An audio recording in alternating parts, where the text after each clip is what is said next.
Thank you so much, President Himes. What an honor to be here. Congratulations, graduates. You must feel so relieved to think papers are done, exams are done, they certified all your bills were paid, and you are ready to graduate. Congratulations. Welcome to the next step. Welcome to the next step because you are graduating at a time where I'm here to tell you we need you active in our world today. We need you to take what you've learned and put it into practice. We need you right now. Probably, I can't say that it's more than ever, but I don't know if you've been too busy with classes to notice that our nation is in a bit of a little trouble, a little unrest, a little disturbing activity is going on. So I want to share with you tonight a few of the issues that I see that we're facing, and then to give you a couple of last pieces of advice so that you can be that honor to holy names and respond to the needs of our time. I would like to talk about 3 toxicities. It sounded pretty scientific. A toxic thing that's corrupting our society. And the first one that I want to talk a little bit about, what was mentioned by President Hines, which I really care a lot about, which is about income and wealth disparity. Right now, there's a toxicity in our nation where too often we have the very rich, the struggling middle, the folks working poor people who are trying to hold things together, and we don't see each other too often. Where was I? In Northern Virginia, I met Robin. Robin is in her late 20s. She works full-time at a profitable clothing store chain. She had on a beautiful sapphire blue dress. She was just stunning, and I had to comment on it. And she said, I got it at my shop with my employee discount. It was great. And then we talked a little further about the struggle in her life, working full-time. And what she told me shocked me. She said, "You would never know by looking at me that I have to live in a homeless shelter because I can't afford rent in the Northern Virginia area." Since then, I've heard this story several times. And in our wealthy nation, for me, it is wrong that Robin works full time and yet cannot pay her bills, could not pay her rent. Then I met Anne, who in the recession lost her job. And I hate to tell you this, she did have a master's degree, so there's no guarantee. But what she discovered, but what she discovered was how much work it is when you just have unemployment benefits and you've got 4 teenage kids. She was so discouraged when I saw her, and what she said was, "You have no idea what hard work it is." This toxicity of income and wealth disparity is sucking the life out of our nation. But here's the good news. Hard to believe there'd be good news after I told you those 2 horrible stories, but there's good news. Our policies created this mess. Our policies can change it. And you bring the creativity, the commitment, the vision to help us make something new. The second toxicity I want to talk about is the toxicity of racism. Racism in our nation, as you probably know better than I, or as well as I, is something that is eating the heart out of us. We were on a bus, doing a bus trip last fall in advance of Pope Francis's coming to the U.S. And we were in St. Louis, Missouri. And in St. Louis, we met with this wonderful organization called Mothers to Mothers. African American moms who, after Michael Brown was killed in Ferguson, you remember that, they came together and they said, this could have been our sons. What can we do? What can we do? So they decided to form a group and to go as a group to talk to groups of white women, white mothers, about what black moms have to worry about that white moms don't.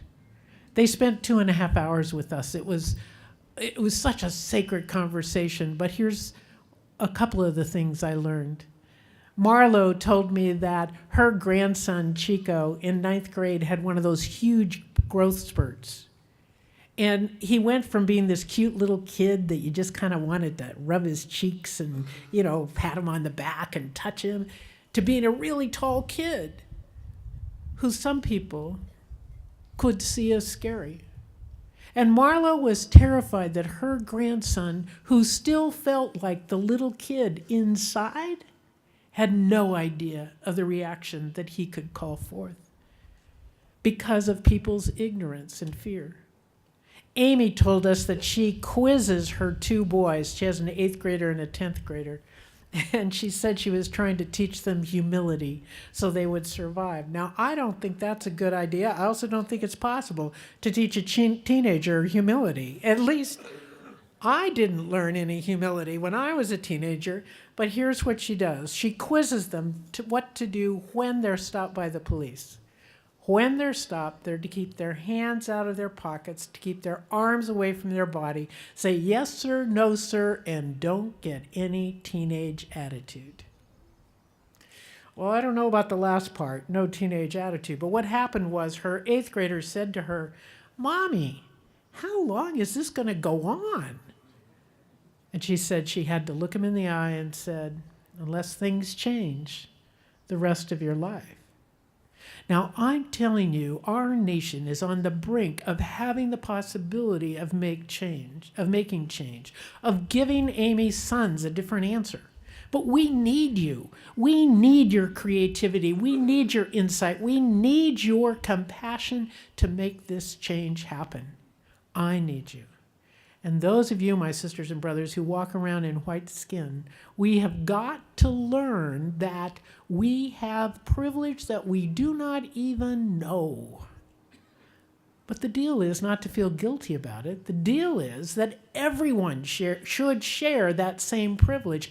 Everyone should be at ease in our society. Everyone should be welcome, and that's our job.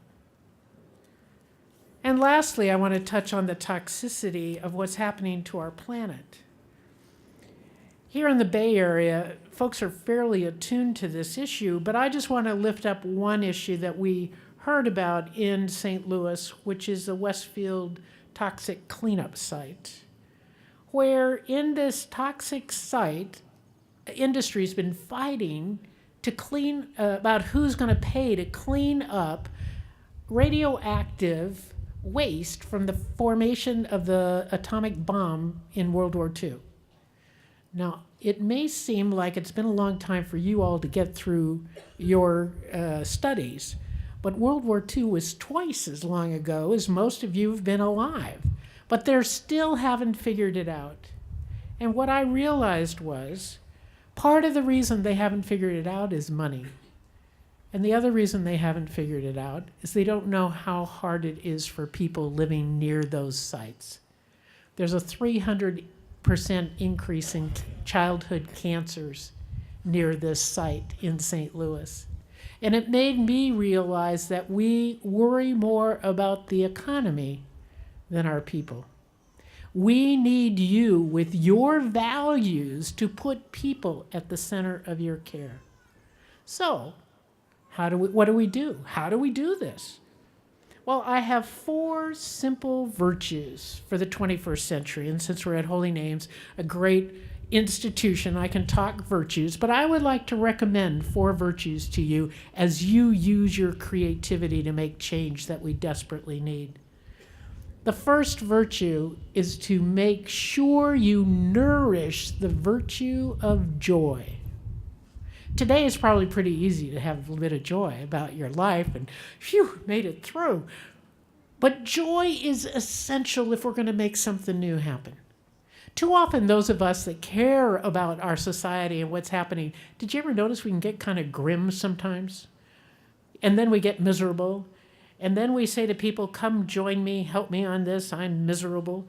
It's not exactly a great advertisement for making change happen. You're better than that. You know joy. And those of us that were at liturgy earlier, we heard about being an alleluia people. Being joyous.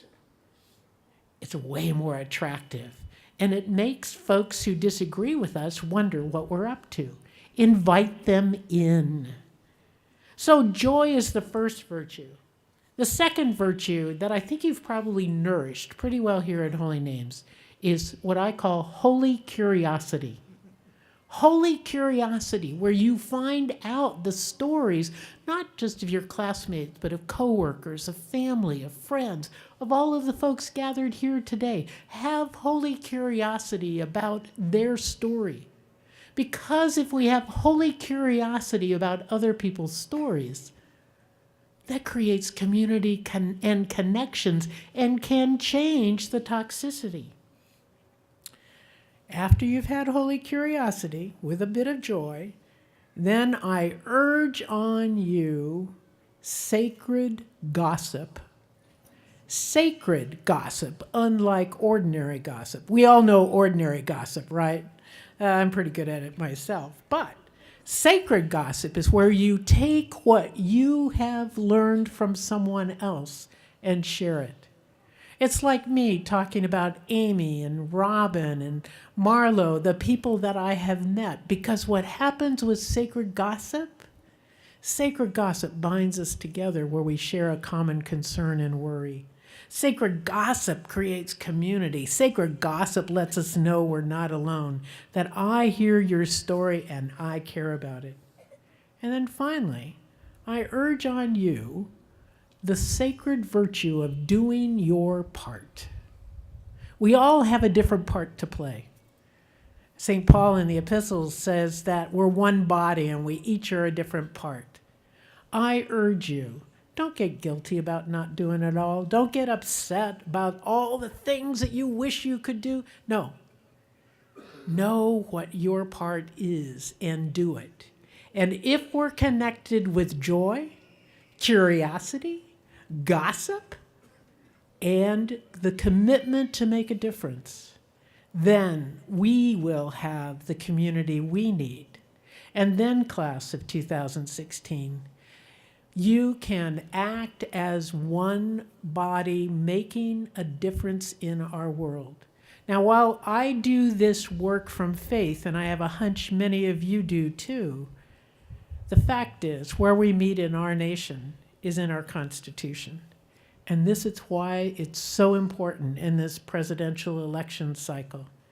Because the truth is, it's up to you. It's up to us. It's we, the people, that will make the difference. I wish you luck.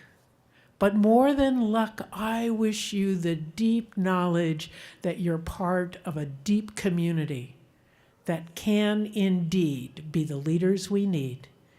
Thank you, class of 2016.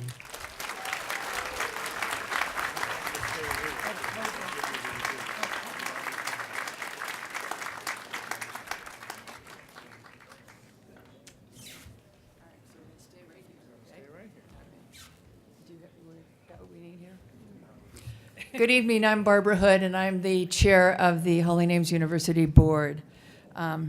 Congratulations, graduates. What a nice-looking group. My job today is to confer on Sister Simone. I'm over here.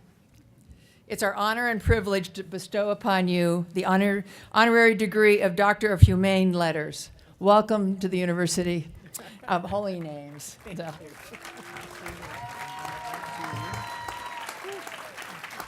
And look, yes. Whoa. There you go. Thank you so much. It's a pleasure. Thank you. Yeah. All right. You want some help with all that stuff?